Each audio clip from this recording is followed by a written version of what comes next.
Went out and checked a couple of new properties that have had some extensive damage done recently. The wind was not in my favor, but I needed to get some more testing done with these 120 grain Barnes bullets. So I'm out here. You can see the squiggly lines. I was actually fighting the wind. Had to stop a couple of times during the stalk as I made my way over to the Hogs. Wind wasn't in my favor, and then at the very end it was a mad dash to get in position. So here I am just getting some initial video. I'm stopping right here. Like I said, the wind was blowing directly at them, so I just kind of held up for a minute. I'm going to make my way in as soon as I know that the wind's shifted, and hopefully they don't catch my scent at this point and run off. Here I've made my way a little closer. I've stopped again as the wind's starting to kind of blow in their direction. Just trying to take a note. Looking back behind, there are cattle up on a hillside and another pasture behind those. They're in a safe direction. And here I am with my final mad dash over here. I don't see the board. The lone board's off to the left. One more quick check for cattle to make sure that they're safe.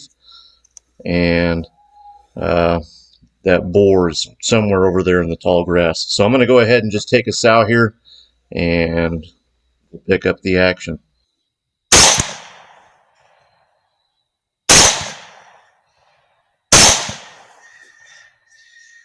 That was a whiff. There's that lone boar. And here I think my hunt is done, but as I go up over to the fence line to check in between these two properties, I end up coming across a small piglet that was hanging out with the sow.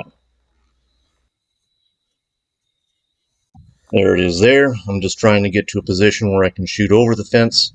I've got permission, like I said, to hunt on both of these properties. So shooting across the fence here is not a problem.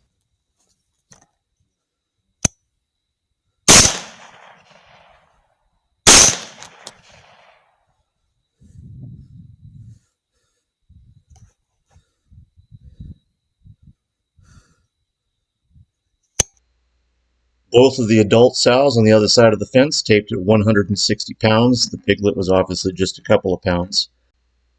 And the lone boar taped at 140 pounds. The round actually entered low and went below the spine, but there was still enough trauma to drop him in place.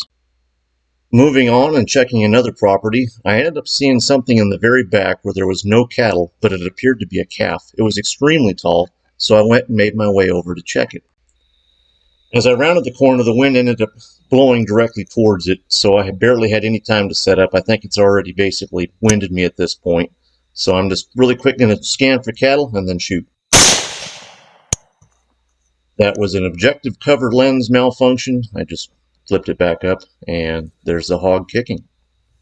He was extremely large. He ended up only taping it in at 250 pounds, but you can see there that he was close to 3 foot tall. The round ended up coming in just above and behind the eye and exited on the other side, so it dropped him right there in place. And as you can see from there, he only had 3 feet. But that was it for my night. Have a good day.